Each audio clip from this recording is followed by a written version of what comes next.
welcome to the LGBTQ Voice. I'm Eileen. Tracy is off tonight.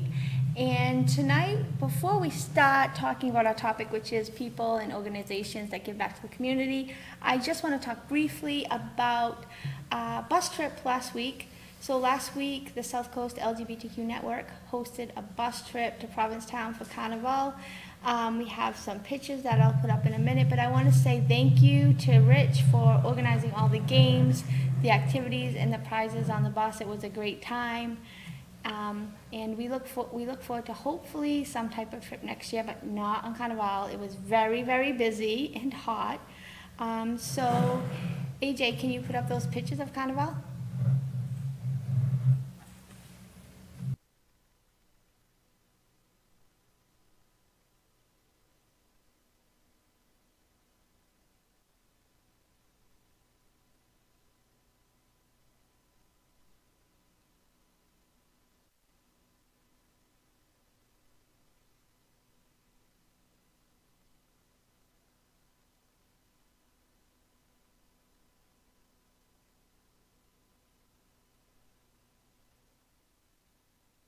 So those are pictures from our trip last week. Again, it was a great time, a long day, but a fun day.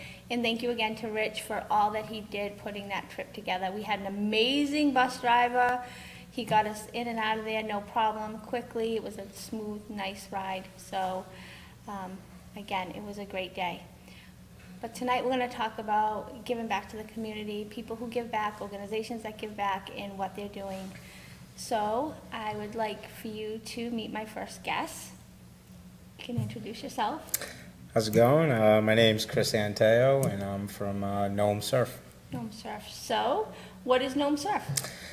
Gnome Surf is a community-based surf camp school for kids, for all kids, but we primarily have a focus in kids with disabilities or children that suffer from depression, so on and so forth. So basically just to kind of put out the message of positivity and teach kids how to be kind to each other and through the power of the waves.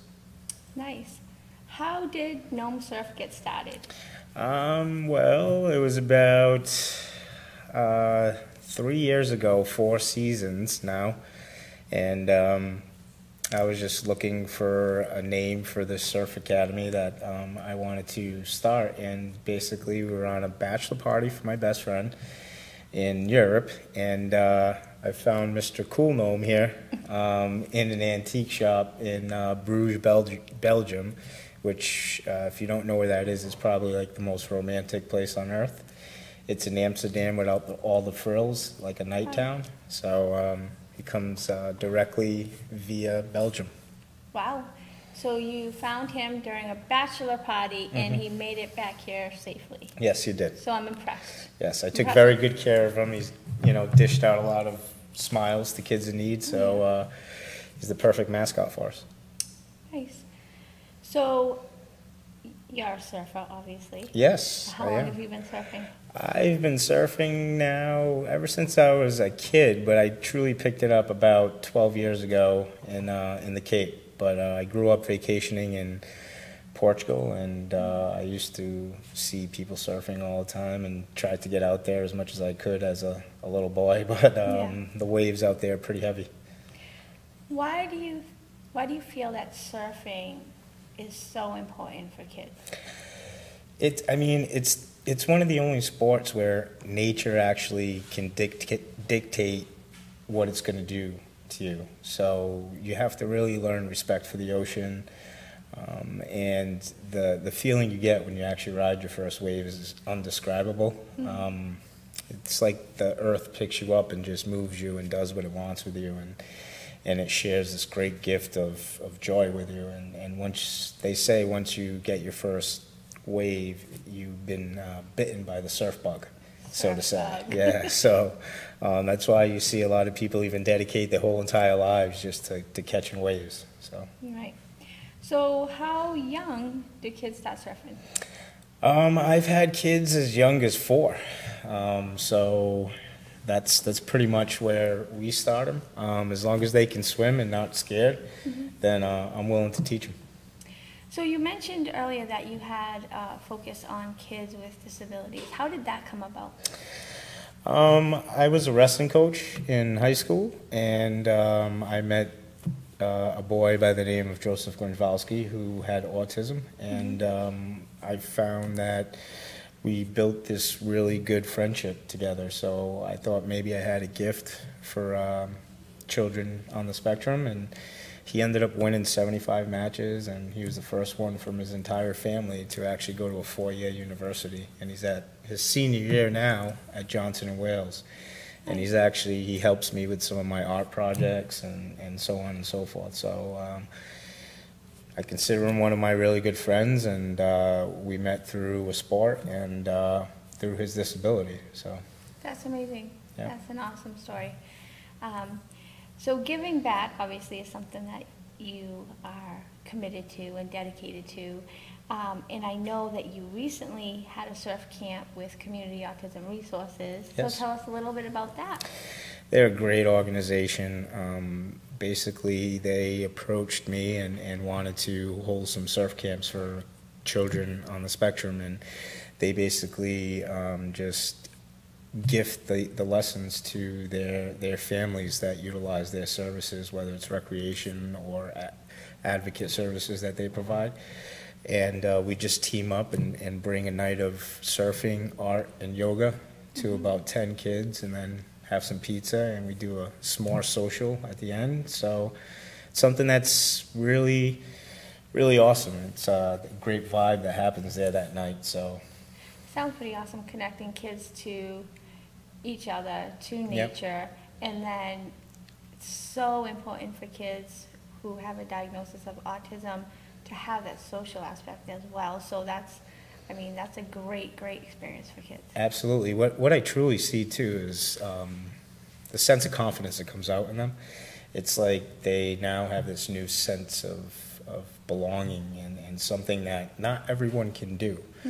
And if they get up on a wave and ride it, they're like, oh, I'm a cool surfer now. So they take on this new persona, and it really helps them come out of their shell a little bit. I have one surfer by the name of Logan, and he's another one of my little best friends there. And his mom says that, through surfing, it's kind of helped him break his shell a little bit. And his mom nominated me for an award, which I won from Governor Raimondo and Senator Sheldon Whitehouse and Congressman Cicilline as well. So for the work that we've done with kids. Tell us about that award. What was that like? It was great. It's great to be, we don't do it for recognition,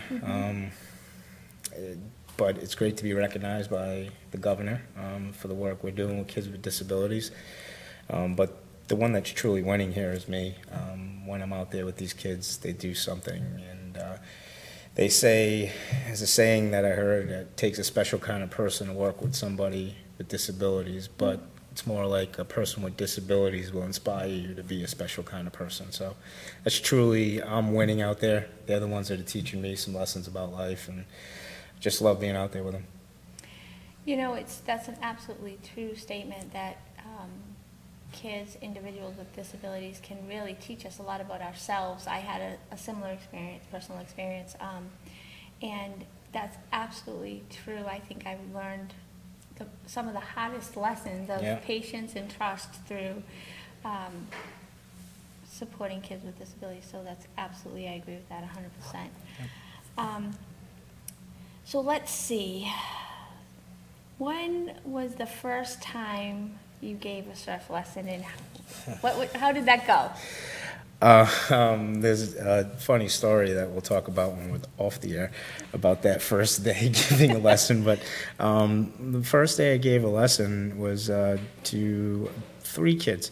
The one that I remember the most was she became one of my staple students, and she actually named him. And there's like a little rock in there, and she keeps asking me if I opened it, and I told her no, not until her 16th birthday. So it might be the gem from the Titanic in there, but basically her name is Hope LeBeau, and she has epilepsy and cerebral palsy, and she was one of my staple first students, and she just totally, her joy and her demeanor, her chilled out vibe. She was like born to be a surfer anyway. So yeah, she was the first one that on the very first day that I got to teach her how to surf. Pretty cool. Yep. What is a typical surf lesson? So if people are interested in this, what does it look like? It's about a 45-minute to an hour lesson, and we teach one-on-one with the kid right by their side. This isn't about catching massive waves and learning how to be a pro surfer catching barrels. It's more about learning how to surf, and I think I've gotten everyone but one child to ride a wave on their first time out. It's just basically more about teaching positivity and kindness, and just wrapping yourself around something positive that you can utilize your athletic ability as well as your mind and your personality. So I think surfing brings out the best in people, and I think it's the ultimate sport for positivity. And whether you deal with depression, anxiety, I think surfing is a great tool to eliminate some of those fears. So I have to say, I had a first-hand experience because I took my niece surfing with you. She had never been surfing. She loves the water. She's a pretty athletic kid, but she was pretty intimidated. She was like, I don't know if I'm going to do this, if I'm going to do a good job. What if I don't do a good job? Typical kid stuff. And we actually have a video of her on the first day. It's a short video. Yeah. So AJ, will you play that video?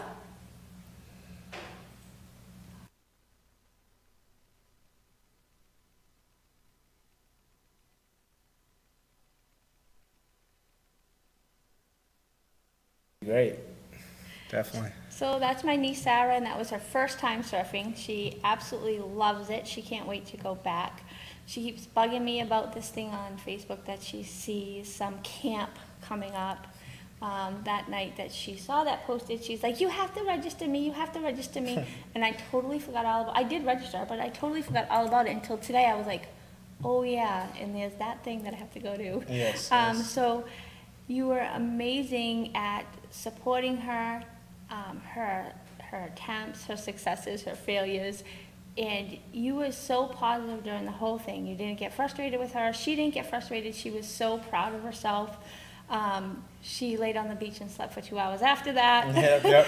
So it's amazing to watch. You go there as an adult and thinking, she's never going to do this. And she did it because of you. And I think that that's amazing that you can give that back to kids. So Thank you.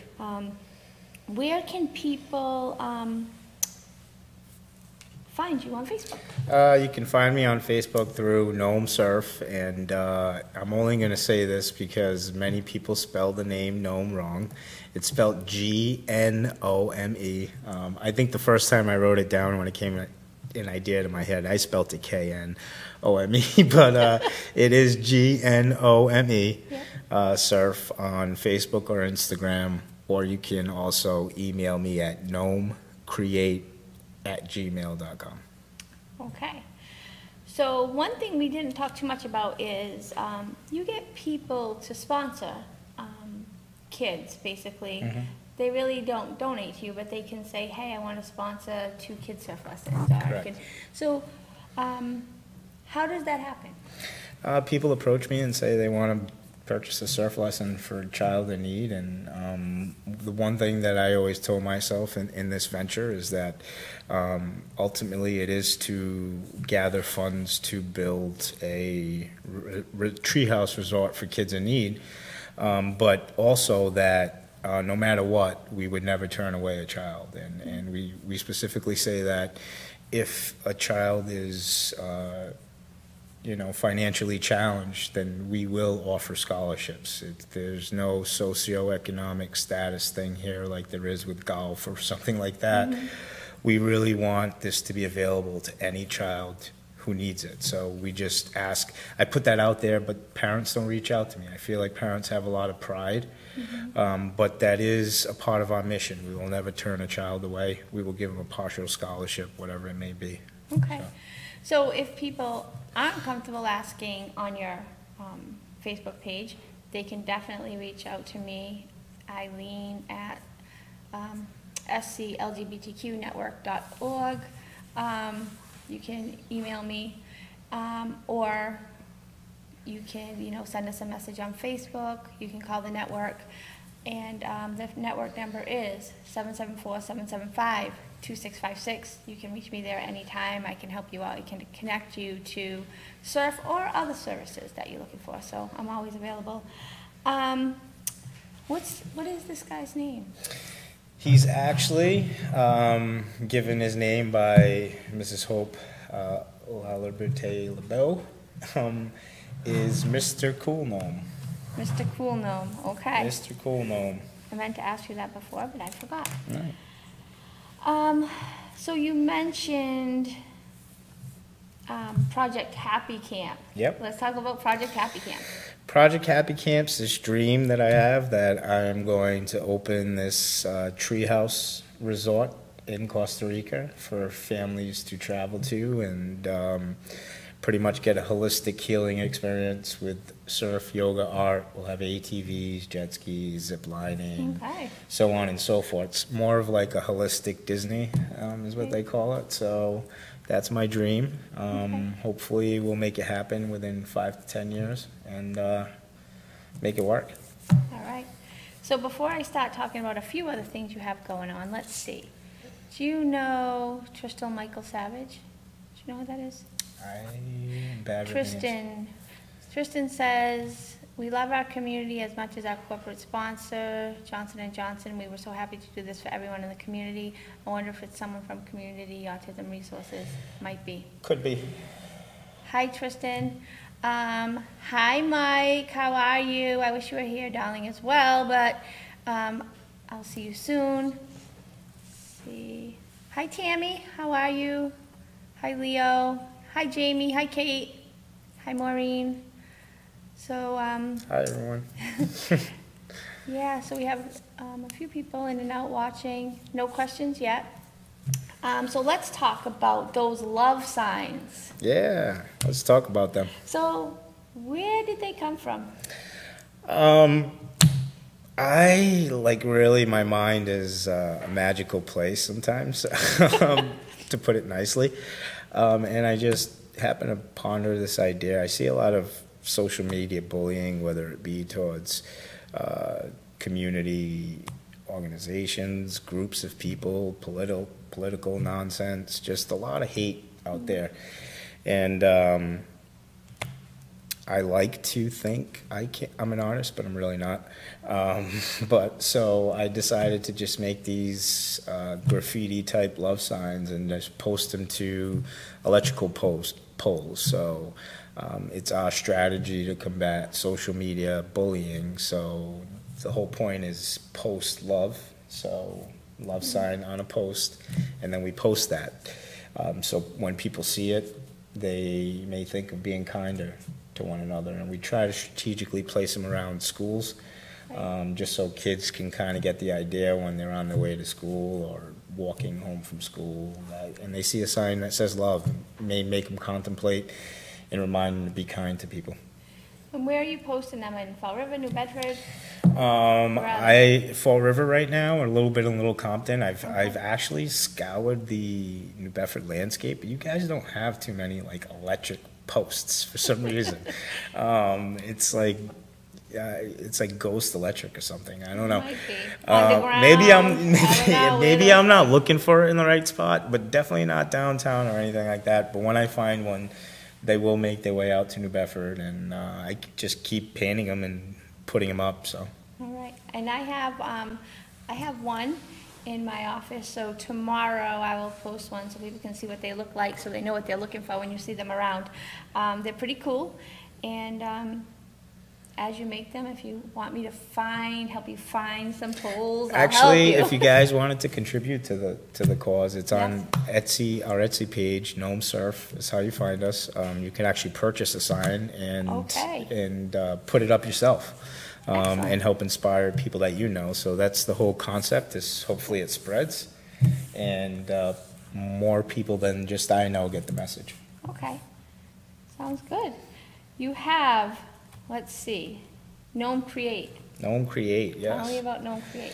Gnome Create was a concept that I started to kind of take over in the winter months, because we only have about 4 months of surf weather here. I surf longer than 4 months, but I'm definitely not taking little kids in that, because they'll never want to go back in with me. So it's like an art gallery, an art studio, apparel creation center, where I kind of modeled it to be like a Dr. Seuss experience. So it's very colorful and whimsical, so to say. And kids can come on in and either do art classes or make a hat that says what they want customized, or a t-shirt customized with a positive saying on it. And we also hold events, which will be holding a live art competition probably either last week in October or first week in November, either in Fall River or Bedford, to try to raise some funds for our cause. Oh, speaking about raising funds, you did something this summer. I did. What did you do this summer? This summer, it's the 4th annual Summer Center, is what we call it. And I have a pig roast at my house, and I invite anybody and everybody who wants to come. And the only thing that you have to do is bring a toy, a brand new toy. Okay. So we were able to set a new record this year, which I'm proud to announce is at now 341. Wow. Toys. So over the last 4 years or so, we've raised close to 1,200 toys for kids in need in the community. And excellent. Yeah. And those go out around Christmas time? No, well, basically I will be putting on my Santa coat and heading out in my Volkswagen bus that I have and filling it up with toys and visiting the different organizations so they can have enough time to prepare them for whatever they want to use them for, preferably for Christmas time for gifts, but there are some organizations that use them for developmental reasons for their population that they serve. So I'll be visiting a few local organizations with some toys. Pretty awesome. Yeah. And can I say, of course, you have a Volkswagen bus? I do. Yeah. Yes, I do have a Volkswagen bus, a 1973. Wow. Really? Yeah, absolutely. Pretty cool. All right. Let's see. Sophie's Promise. Sophie's Promise, great people. They're actually having a golf tournament coming up. Visit their Facebook page, Sophie's Promise. They have actually approached me, and they're going to be gifting 4 camps to kids in need. So there'll be 10 kids in each camp, so that's about 40 kids that they'll be affecting with these camps that they're sponsoring for kids on the spectrum. So by the time it's all said and done this summer, we will have surfed with approximately 120 children. Wow. Which is, I didn't expect this summer, and it's been a blessing. I'm hoping this grows and grows and grows, so we can affect thousands of kids. But it's pretty amazing that it took off this summer. That I'm usually running an average of around 30 to 40. And this summer we'll pretty much triple that with the help of Community Autism Resources in Seekonk, Mass, and Sophie's Promise as well. So. Wow, that's like 4 times, 3 times. Yeah, it's about 3 times the amount that we know. Well, it's only me, and I have a few other people that help me out, like my yoga teacher, Kylie Almeida, my art teacher, which is Stefan Way, and then my best friend Nan Bang, who helps me in the surf with the water, and Rithi Thep as well helps. So I do have some volunteers, but other than that, it's all you. Yeah, so it gets a little stressful, but I love it. It's nothing that I enjoy. I don't get as much time surfing as I like anymore, but watching them ride the waves is I get just as stoked, so to say. Amazing. Yeah. Amazing. The last thing I want to bring up. When I know some people might be sitting at home thinking, oh, I can't do this, I don't have enough money, and I don't have the things I need. So, what do you need to bring when you come surfing? A bathing suit. And that's it. I can That's tell it. you, my niece showed up with a bathing suit and a towel, and you're pretty good. That's all you That's all need. you need. So, don't think that you can't get your children involved in this if it's something that they're interested in, or, even if they give it one try, they're gonna love it. And not only for children, if you parents out there are really stressed out and you kind of just want to get some stress relief, then come on out as well. I mean, we'll teach adults too. One day, Chris, I'm gonna get on that board. No, not one day. You're doing it this summer. One day, maybe. I know you can do I'll it. give it a try. Let's see who else is on here. Hi, Hassan. Anyone else? Nope. Okay. So thank you, Chris. Before we move on to our next topic, I want to remind people that we have the community survey.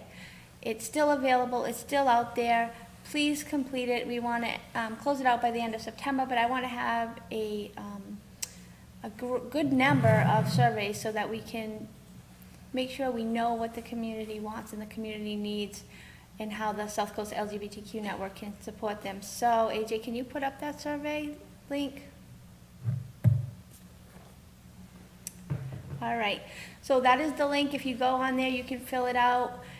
If you want a paper copy, again, I can get that to you as well. So feel free to contact me and I'll get that out to you. So now I want to talk about Gifts to Give. Gifts to Give is an organization in the North End, Acushnet line, that does a lot for the community. Not many people know about it. A lot of social workers in the area know about it. The school systems know about it. So I had the opportunity to interview Jim Stevens last week, and he told me a lot about what's going on. And since I had been there about a year ago, so many things had changed. So we have a video. If you have any questions about the video or any questions for Chris, you can post them, we'll answer them, but right now we'll take a few minutes and watch the video with Jim Stevens, the interview, and the amazing work that he's doing.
Hi everyone, I'm here with Jim Stevens from Gifts to Give.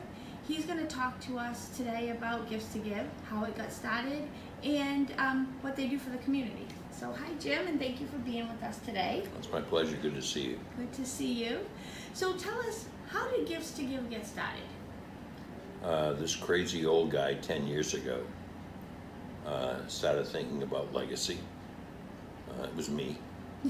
You know, at the time I was 55 years old, and I have a standard line I use in all my speeches. I'm now 69 years old. I'm an original boomer. I'm a son of the greatest generation.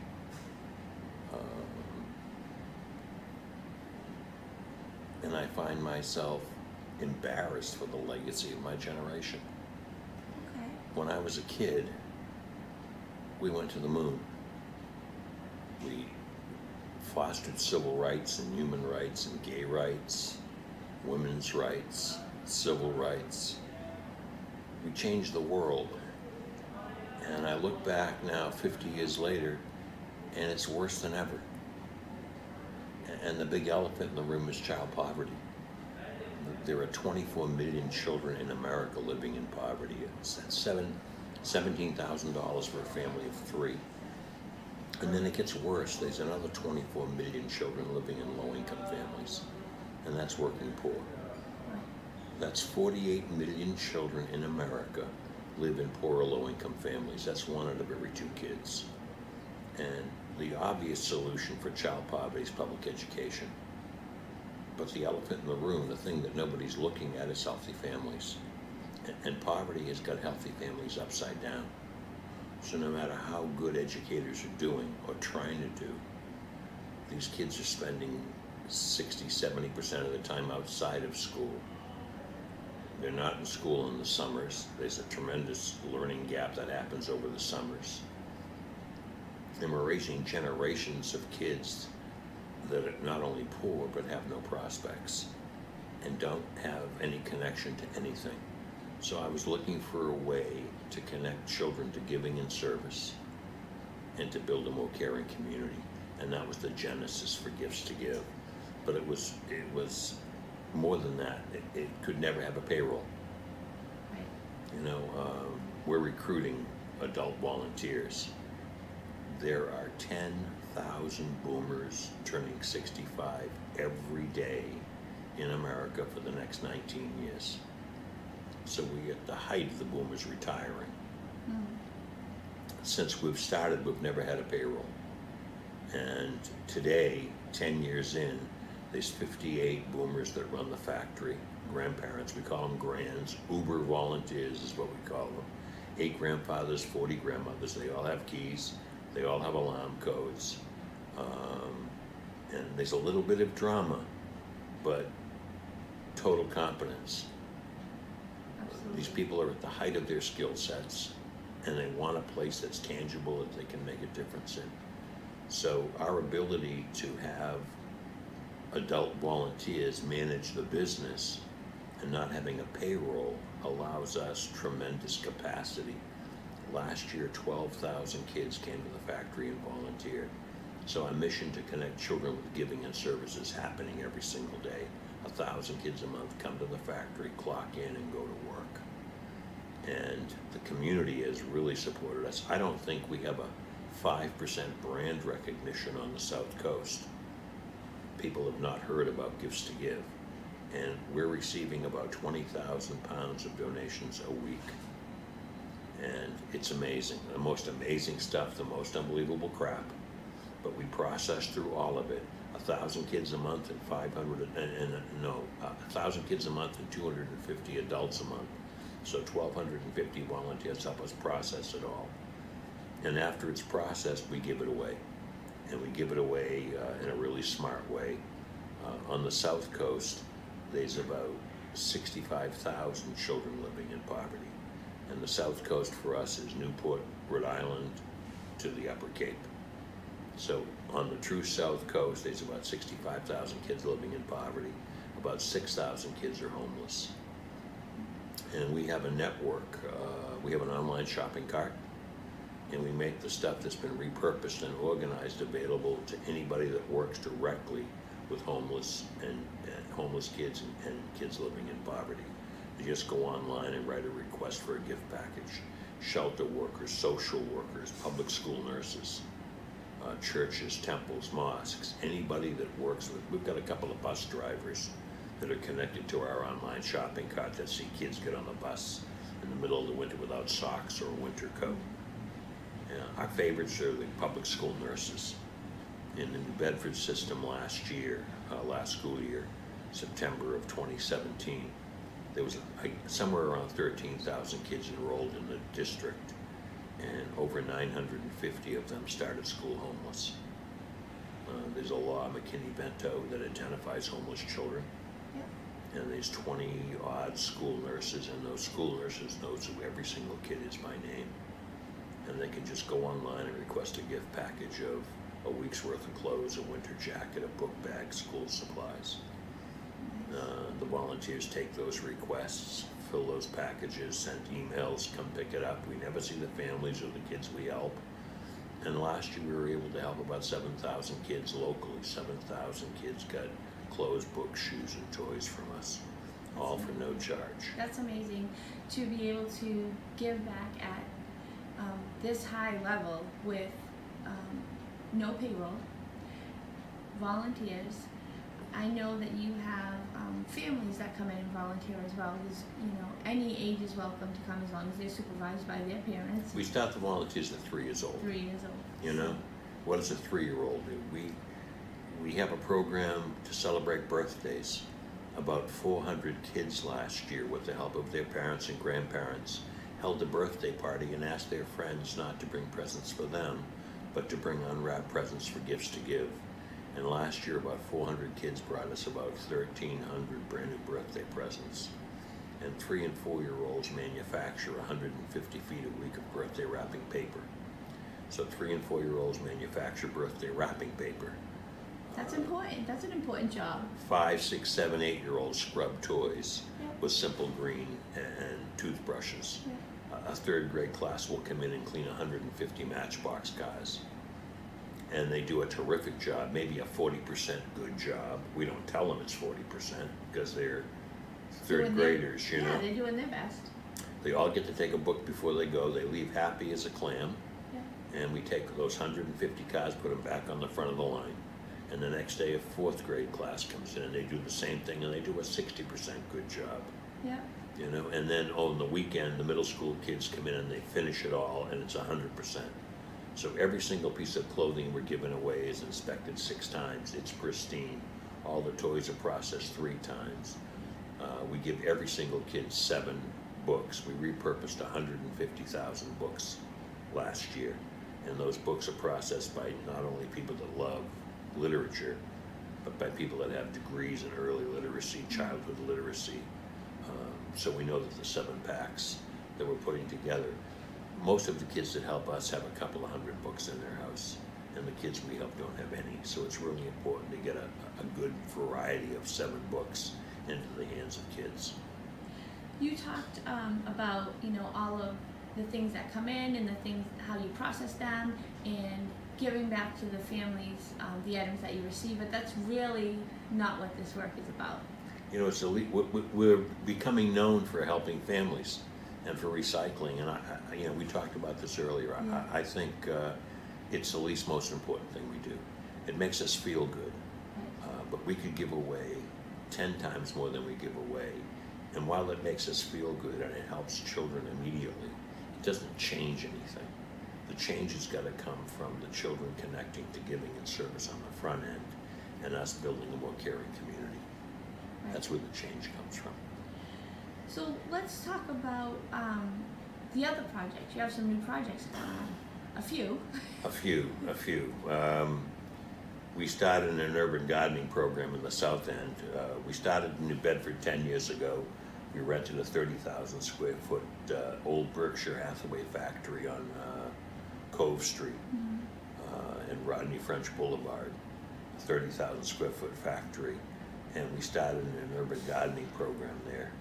And when we moved 5 years ago, that building was sold and torn down. And believe it or not, our original landlord who sold the building bought the Titleist golf ball factory in Acushnet and saved us the entire 2nd floor at a tremendously discounted rent we would have never been able to afford. I mean, the key to our success so far has been the really low impact of our rent and no payroll.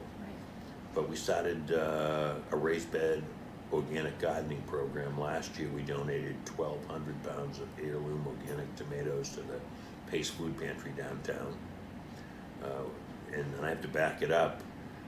Our crop failed the first year 5 years ago. Turns out they weren't pollinated correctly.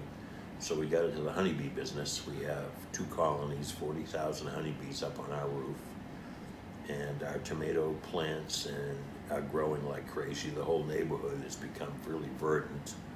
Who So knew? between the honeybees and the raised beds, we should be able to harvest about 1,800 to 2,000 pounds of organic heirloom tomatoes. And this year we grew the tomatoes from seeds.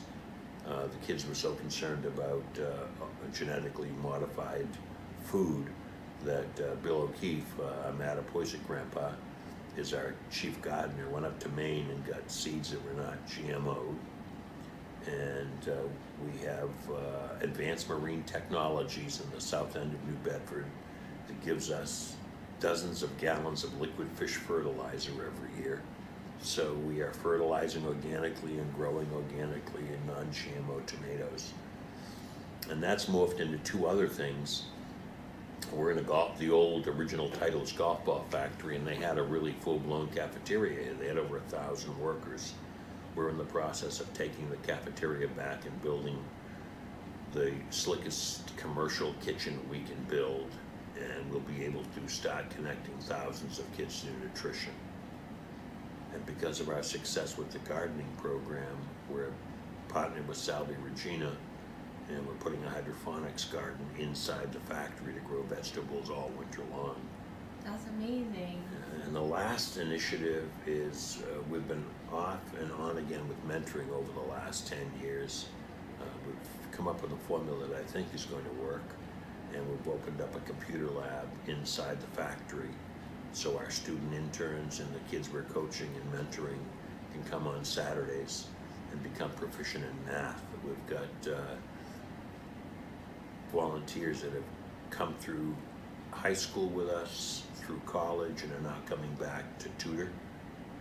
And a group of Fairhaven High School kids just organized, starting in September, a tutoring program here on Saturdays that will encompass elementary and middle school kids.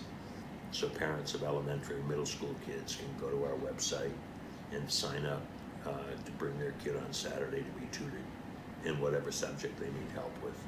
So this is really becoming a platform that's managed by adult boomer volunteers, but really fueled by children. Absolutely. So it sounds like you've connected you're connecting the older generation and the younger generation and trying to get everyone to come together as a community. I don't want to talk about the old days, but when I was a kid growing up in the 60s, there was probably 20 touch points in my community. Mm-hmm. I couldn't get in trouble if I wanted to. Everybody was looking out for me. Everybody knew my business. Everybody knew who I was. And they knew who your parents were. Oh, I remember getting in trouble at 12 years old and being in the back of a police car and crying to the police officer to take me to prison because I didn't want him to take me home to my grandmother. Yeah. The thought of shaming my grandmother was just not thinkable when I was that age, you know? And that's all gone. And I don't know where kids can connect anymore. We've got children that are at the height of their altruism, and culturally we burn it out of them. We just snatch it out of them. Everything is new and possible, and somehow it gets shifted. And it's the value system that we have. And I don't, you know, if we're going to change all these problems we face as a community, the government is not going to fix them. We have to fix them. I mean, the solution truly is us. Absolutely. Absolutely. So, if people want to be a part of this, if people want to become involved with Gifts to Give and be part of the solution and connecting families back to communities, how can they get involved with Gifts to Give? It's so simple. It's scary. You show up. Okay. We're open every day but Sunday. Okay. We open every day at 9 o'clock. Most days we close at 5. Wednesdays and Saturdays we close at 2. But we really need help with from adults to volunteer, especially in the mornings when the kids are in school. Because after school we have busloads of kids coming, and on Saturdays we have busloads of kids coming. We need adult volunteer help in the mornings 6 days a week. And it's a drop-in. You just show up. You can do it once. If you like it, you can come back. We've got volunteers that come once a month. We got volunteers that winter in Florida and come out in the summer once a week. We've got volunteers that do 3 times a week. So it's really up to you how much you want to do. And there's so much stuff to get done. Grandpas can fix things. Grandpas don't have to fold clothes or inspect books. grandpas can help us keep the factory running and keep everybody safe. So And you know what I forgot to totally talk about is that thrift store. yes, so You we'll know, talk about that. we've privately funded this charity since the beginning. We've never taken any government money. And we've taken no grants other than local family foundations. About 2% of what people give us isn't appropriate for children. It's adult clothes, grandma clothes, grandpa clothes, it's adult clothes, and housewares, toasters, blenders. We would actually fill up a Salvation Army truck once a week and felt really good about it. We don't want to shut off the donor by saying only give us certain things, so we would just donate all the stuff that wasn't appropriate. And then we realized that most nonprofits were taking that stuff and selling it. I mean, people think Savers is a charity. Savers is a multi-billion-dollar business, and people are dropping stuff off and Savers is selling it. And a lot of the nonprofits and the charities collect stuff and sell it to Savers. We opened a thrift store, and we've got 15 or 16 obsessive-compulsive grandmothers that stock it during the week, and 3 or 4 teenagers that manage it. It's only open on Saturdays from 9 to 2, but the quality of the clothing is extraordinary. 80% of the prices are $1, $3, and $5. So you got to come and check it out. Yeah, absolutely. Saturdays 9 to 2. Okay, Saturdays 9 to 2. And again, if people want to get involved, all they have to do is show up. Go out to our website, giftstogive.org, GIFTSTOGIVE, giftstogive.org. You can sign up online under the volunteer tab. You can show up at our door. And the address here is? 1 Titleist Drive in Acushnet. For people in New Bedford, we're in the north end, off of Belleville Ave, off of Wood Street. And for people in the suburbs, we're in Acushnet. Okay. You know, we're right on the Acushnet, New Bedford line. Yeah. When you come from New Bedford, we're the first building on the right-hand side. There's a big sign on the street. Okay. And when you're coming from Poisson Marion, we're the last building in Acushnet before you go to New Bedford. 1 Titleist Drive in Acushnet. Phone number is 508-717-8715.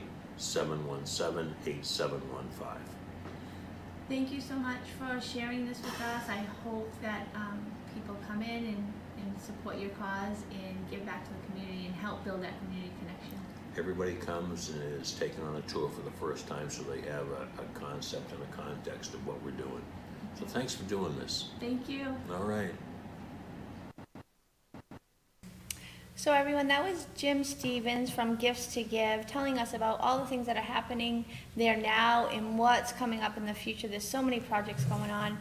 They actually have a fundraising event this weekend, a clam boil, on Saturday. So if you want to know more about that, go on their website and see if there are tickets available. I think there might be a few left. It's an amazing organization. They give back to many, many people across the South Coast every day. Many volunteers are there. When I was there were people working, folding clothes, inspecting clothes. And I did get to go through the thrift store. It's immaculate. Things are clean. Everything's orderly. I know he talked about, you know, the older generation who takes care and runs that. So AJ has some pictures of the thrift store.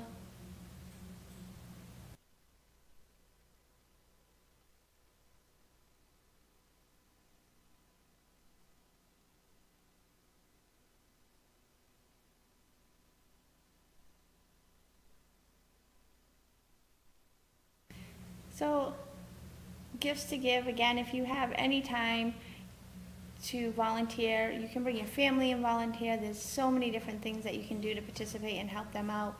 Give them a call, go online and register, or you can just walk in with your family. It's a great opportunity and you'll definitely enjoy it. So, the last organization I want to talk about tonight, nonprofit, is Project Wheelhouse. They provide mind-body programs to at-risk and vulnerable individuals. They actually are providing yoga classes to the South Coast LGBTQ network on Mondays at 5:30, free classes. They also provide classes to the Women's Center and Bristol County House of Correction.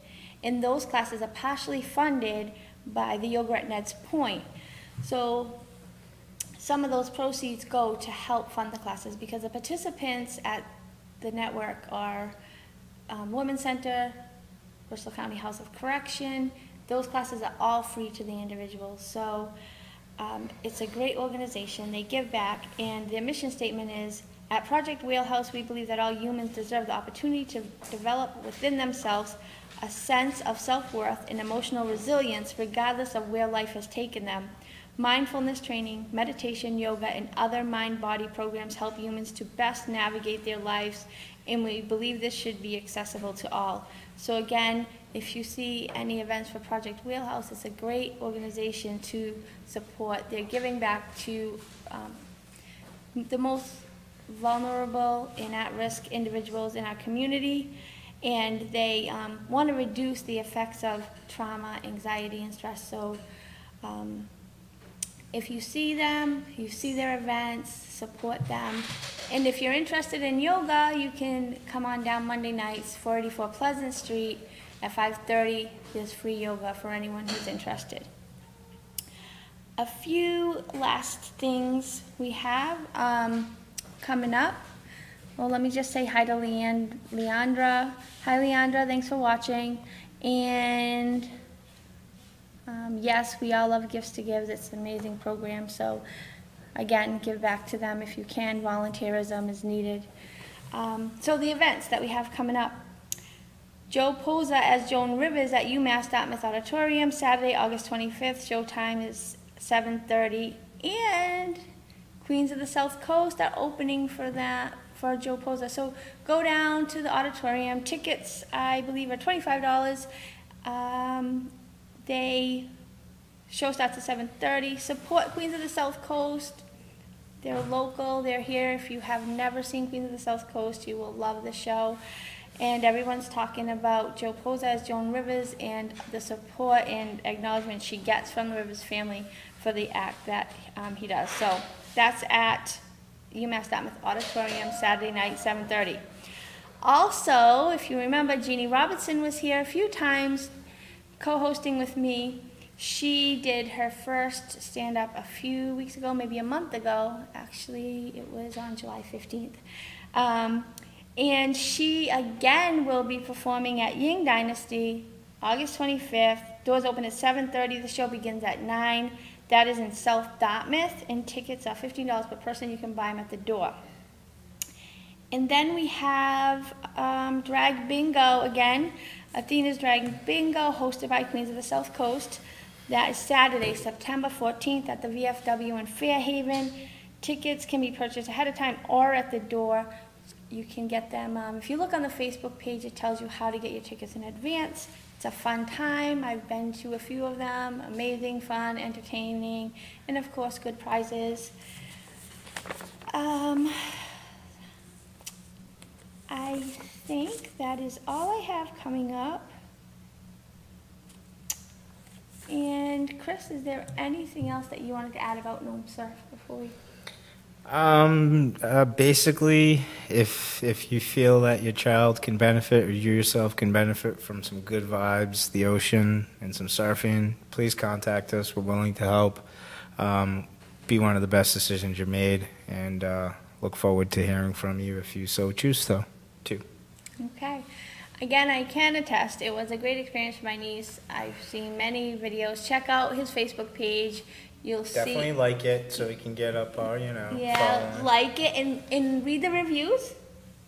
Yep. There are many reviews there. They're great. So, yeah, take a look at the Facebook page. Next week, Tracy will be back. She will definitely post the topic. I don't have it, but she will post it for you so you'll know what the topic is, what we're going to talk about. Again, remember, if there's topics you want us to discuss, let us know. We're more than happy to, have an idea from the community, the viewers, if there's something you want us to talk about.